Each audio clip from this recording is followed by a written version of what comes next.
हर हर महादेव मित्रों, जय बाबा महाकाल माता महाकाल की।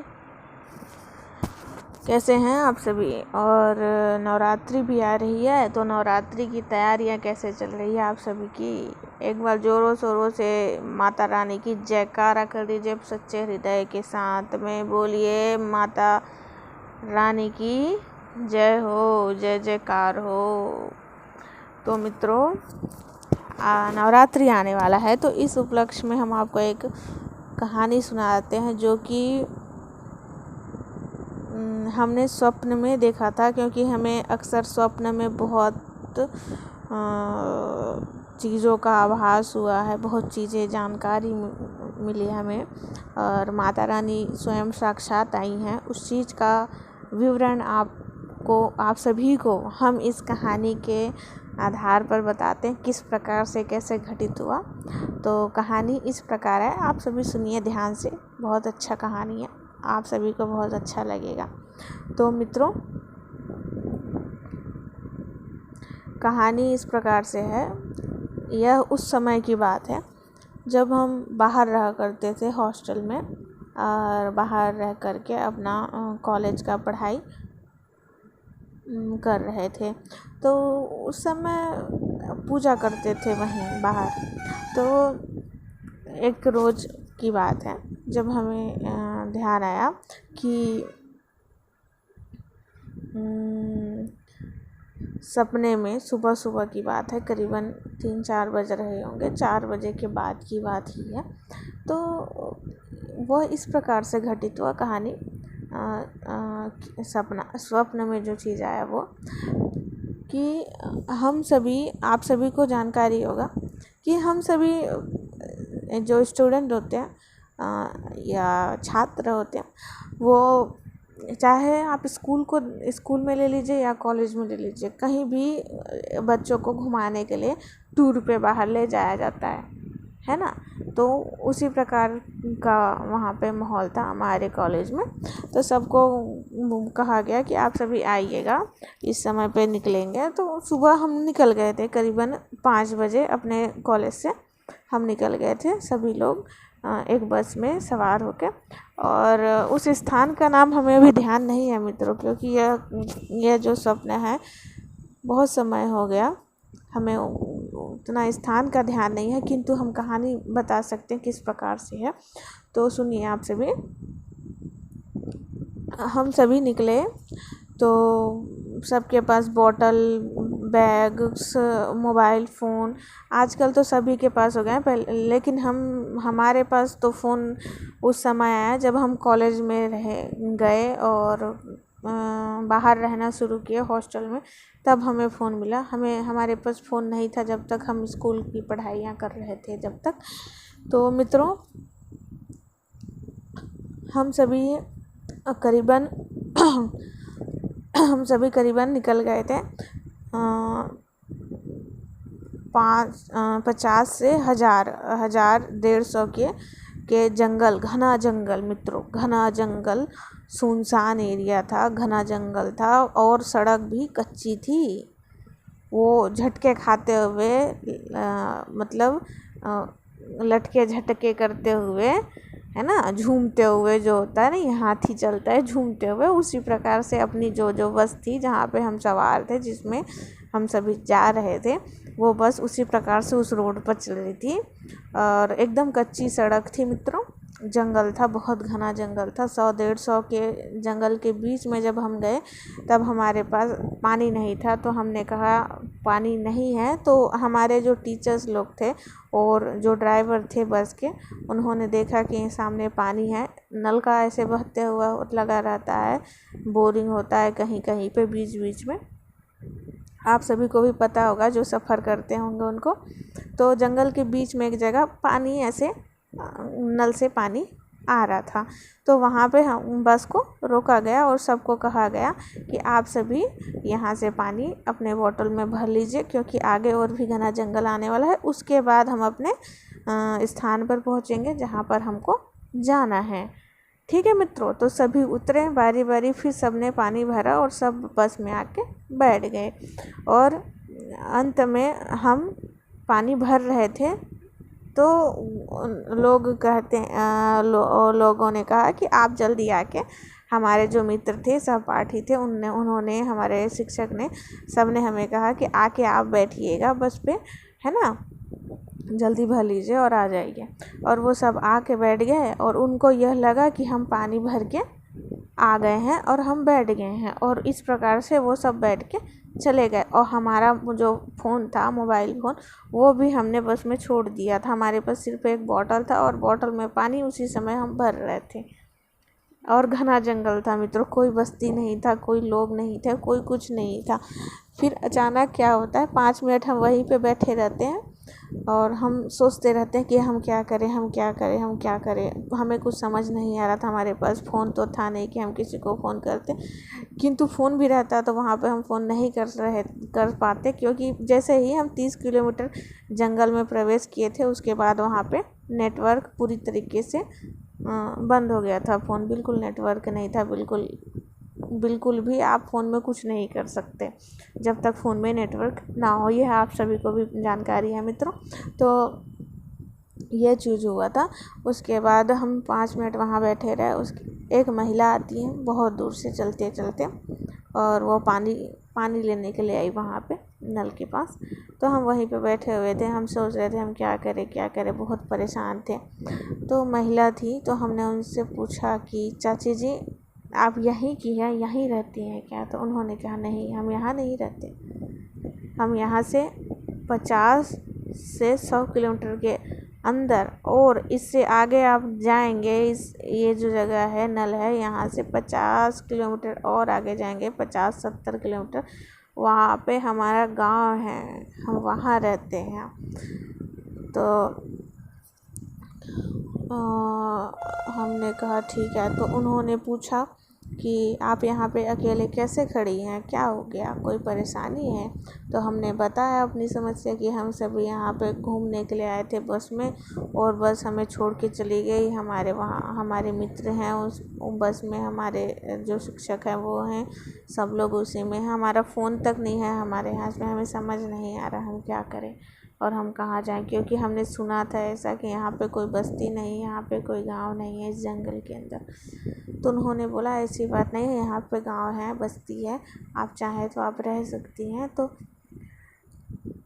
हमने कहा नहीं, ऐसी बात नहीं है, हमें बस इतना बता दीजिए आप कि जो अगला बस है शहर से इस गांव की, और अगली बस है वो कितने बजे तक आएगी, पहुंच जाएगी, कितने घंटे में आएगी? तो उन्होंने कहा ये बस आ गई है, इसके बाद अब 3 दिन बाद ही कोई बस यहाँ पे आएगी और ये बस जाएगी वापस। तब हमने कहा फिर हम क्या करें? फिर उन्होंने कहा आप हमारे साथ चलिए हमारे गांव में, आप हमारे घर पे रहिएगा 3 दिन तक, और जिस दिन आपका बस आने वाला रहेगा उस समय पे हम आपको यहाँ पे पहुँचा देंगे और आपको बस में भी बिठा देंगे अच्छे से। हमने कहा क्योंकि हमारे पास तो कोई और साधन तो था नहीं कि हम कहाँ जाते, क्या करते, बीच घना जंगल। तो हमने कहा ठीक है चाची जी आप चलिए, हम चलते हैं आपके साथ। तो उन्होंने एक वो रखा हुआ था पानी भरने का कलसा, जो कि सुनहरे कलर का होता है, जो पीतल का उस बहुत बड़ा सा था, और उसमें वो पानी भरी। उसके बाद उसको सिर में रख करके वो चलने लगी, और हम चाची जी और हमारी दोनों की बहुत, जब तक हम पहुँचे नहीं, जब तक हम बात करते रहे, वो हमसे बात करती रही, हम उनसे बात करते रहे। फिर उनका गांव में पहुँचे तब हमने देखा कि वहाँ पे मिट्टी से बना हुआ जो झोपड़पट्टी होता है उस प्रकार से, और मिट्टी का बना हुआ मकान था। 10-15 रहा होगा, 8-10 ऐसे कुछ रहा होगा। तो ज़्यादा लोग नहीं थे उस गांव में, अधिक लोग नहीं थे। तो वो हमको बताई अपने बारे में, चाची जो थी, कि हमारा एक बच्चा है, बेटा है हमारा, और हमारे पति और हम तीनों रहते हैं घर में। और हमें अभी खाना बनाना है हम जाकर, इसलिए हम पानी लेने आए थे पीने के लिए। तो हमने कहा ठीक है। फिर हम उनके घर पहुंच गए, बस्ती में हमने पहुंच गए। बस्ती में हम जब गए वहाँ पे गांव में जब हमने प्रवेश किया, वो छोटी सी बस्ती थी, गांव था। तो कस्बा कस्बा बोलते कस्बा कस्बा की तरह था वो। तो वहाँ पे हम गए तो उन्होंने मिलवाया हमें, चाचा जी से मिलवाया था, अपने पति से, अपने बच्चे से मिलवाया, गुड्डू से। तब हमने कहा ठीक है माँ, चाचा जी हम तो, उन्होंने फिर चाचा जी ने सब कुछ बताया चाचा जी को कि हाँ इनके साथ ऐसा ऐसा हुआ, तो ये हमारे साथ ही रहेंगी। हमने इनको ले आया, हमने जंगल में इनको अकेले तो छोड़ नहीं सकते थे। तो उन्होंने कहा ठीक है, जिस दिन बस का समय रहेगा, बस आएगा, उस दिन हम इनको छोड़ देंगे वहाँ पे, बस पे अच्छे से बिठा देंगे। तो एक रात हम उनके यहाँ सोए। दूसरा दिन सुबह की बात है, एक अम्मा थी, सामने घर में रहती थी, कुटिया थी उनकी, छोटी सी कोठी थी, एक ही था मकान एक, वहीं पे वो खाना बनाती थी, वहीं पे वो सोती थी। अम्मा थी, काफ़ी मतलब कमर मुड़ गई थी उनकी, लाठी पकड़ के वो चलती थी। वो अम्मा 5 बजे उठ के लकड़ी बीनने जाती थी। कहाँ, जंगल में, और घना जंगल में जाती थी, लकड़ी बीन करके लाती थी इकट्ठा करके, फिर रोटी बनाती थी। रोटी बना करके ये जो चाची जी के उनका जो बालक था छोटा सा गुड्डू, उनको भी रोटी देती थी पहले, उसके बाद वो खुद खाती थी। तो वो आई, उन्होंने हमें देखा, फिर चाची जी से पूछा कि क्या हुआ। चाची जी ने कहा आप इनके साथ बैठिए, अम्मा ये बता देंगी, ये बेचारी वहाँ फंस गई थी, तो हम इनको लेके आए हैं, कल आई हैं शाम में 6 बजे करीबन, और रात में सोई हैं हमारे यहाँ, आज इनको 1 दिन हुआ है। तो उन्होंने कहा, अम्मा ने कहा, हमने अम्मा को सारा कुछ बताया, हम रो रहे थे वहाँ पे, हम सोच रहे, हम उनको कह रहे थे कि अम्मा हम क्या पहनेंगे, हम कैसे रहेंगे, क्योंकि हम आप में से किसी को नहीं जानते, आप सभी नए हैं हमारे लिए। और हम बहुत रो रहे थे। तो अम्मा ने कहा कि, अम्मा ने अपने आंचल से हमारे आंसू पोंछे, उन्होंने कहा कि बेटा हम हैं, पुत्री हम हैं, आपको चिंतित होने की आवश्यकता नहीं है। आपको स्नान करना है या कुछ खाना है ना, तो आप हमें कहिए, हम हैं ना तुम्हारी अम्मा। तो हमने कहा ठीक है अम्मा। फिर हम चाची जी के पास नहीं रहते थे, अम्मा के घर में रहे जितना दिन रहे। वो 4 बजे उठ के लकड़ियाँ बीनने जाती थी, लकड़ी बीन के आती थी तो हमारे लिए खाना बनाती थी, हमें अपने हाथ से खिलाती थी और फिर खुद खाती थी। और हमने भी उनको अपने हाथ से भोजन कराया। जितने दिन वहाँ पे रहे, उन्होंने हमारे लिए कपड़े, हाथ से कपड़े सिए, सुई धागे से हाथ से हमारे लिए कपड़े बनाए थे। और कपड़े किस प्रकार के थे, आजकल ऐसे कपड़े ब्रांडेड कपड़ों में से आते हैं। ब्रांडेड कपड़े अर्थात जो बहुत महंगे कपड़े होते हैं ना, उस प्रकार के कपड़े थे। हमने कहा कि अम्मा आपको ये कहाँ से मिला। उन्होंने कहा ये चीज़ें ना हम पहनते हैं, ये चीज़ हम पहनते थे अपने जवानी के समय। तो हम हंस पड़े। हमने कहा अम्मा आपने अभी तक रखा है ये चीज़ें। तो उन्होंने कहा ज़रूरत में किसी न किसी के काम पड़ जाएगा, इसलिए हमने ये कपड़े रख दिए थे, कुछ कपड़े है ना। तो उसका जो कपड़ा हमारे संदूक में जो पड़ा रखा हुआ था, उसका हमने तुम्हारे नाप का कपड़ा सी दिया है। वो था वो लहंगा और ऊपर में चोली, बस लहंगा और चोली और रंग बिरंगा कपड़ा सी दिया अम्मा ने मेरे लिए। यह था कुछ लाल रंग का, जिसमें वो लगे होते हैं, शीशे लगे होते हैं, शीशे, कांच के शीशे लगे होते हैं, उस प्रकार का, ऐसे चमकीला बहुत सुंदर, इतना सुंदर कपड़े मैंने हम बताएं तो हमने तो ये कपड़े केवल नवरात्रों में पहनी जाती है, उस प्रकार से कपड़े थे वो, शीशे से चमकीले लगे हुए। चमकीले, दूर से जो चमक जाए, इस प्रकार के बहुत सुंदर कपड़े। हमने कहा अम्मा आप हमारे लिए इतना कर रही हैं, हम आपकी बेटी तो नहीं। उन्होंने कहा किसने कहा कि तुम हमारी बेटी नहीं हो?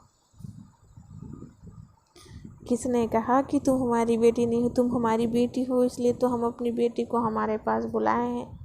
हमने कहा अम्मा आप ये क्या कह रही हैं? आप ऐसे कैसे कह रही हैं कि तुम हमारी बेटी हो, इसलिए तुमको हमने यहाँ बुलाया? तो हम उस चीज़ का अर्थ समझ नहीं पाए थे उस समय मित्रों कि वो अम्मा कौन थी। किंतु वो अम्मा साक्षात माता रानी थी। उन जितने दिन हम वहाँ पे रहे, बहुत सेवा किया अम्मा ने, बहुत प्रेम दिया। इतना प्रेम तो हमने आज तक अपने असल जीवन में कभी किसी ने नहीं किया होगा। तो यह थी कहानी मित्रों। उसके बाद क्या होता है, इसी प्रकार से हमारा 2-3 रोज़ दिन गुजर जाता है, बीत जाता है और हमें पता भी नहीं चलता। हमें ऐसा भी नहीं लगता कि हम कहीं और आए। हमें ऐसा लगता है कि हम अपने घर आए, हमारी अम्मा के साथ, हमारी माँ के साथ रह रहे हैं हम। फिर अम्मा कहती हैं, जिस दिन आखिरी दिन था हमारा, उस दिन अम्मा कहती हैं चाची जी को कि इसको आप कल सुबह, हमारी पुत्री को कल सुबह, आप बेटी को कल सुबह बस में इनका बिठा देना, इनका बस वहाँ से आ रहा है कल सुबह। तो सुबह का दिन था मित्रों। सुबह यह होता था कि अम्मा तो उठ जाती थी 4 बजे। अब हमारी आदत नहीं है, हम जल्दी नहीं उठ सकते। हम उठते थे 6 बजे। अम्मा हमें उठाते रहती थी कि उठ जा बेटा, उठ जा स्नान कर ले, है ना। तो अम्मा का दुलार अम्मा ही होता है। माँ का दुलार तो बहुत ज़्यादा लाड दुलार होता है मित्रों। तो फिर सुबह दिन हम नहा धो करके, स्नान ध्यान कर करके, तैयार हो करके अपना वही वस्त्र पहने जो वस्त्र हम पहन कर उस बस से उतरे थे। अर्थात जो हमारा वस्त्र था वही वस्त्र हम पहन करके हमें अम्मा ने विदा दी। अम्मा ने कहा चाची जी को कि जाओ इनको छोड़ के आ जाओ, इनके बस में इनको बिठा देना, अब इनका बस आने वाला है। तो चाची जी ने ठीक वैसा ही किया। हमको वो नलका के पास दोबारा 70-100 किलोमीटर, 50-100 किलोमीटर की दूरी हम तय किए, हम और चाची जी। और चाची जी ने वो मटका रखा अपना पानी भरने का और हमें ले करके फिर वो वहाँ पे नलका के पास आके खड़ी हो गई और हम भी खड़े हो गए। उन्होंने हमें बहुत अच्छे से बिठाया।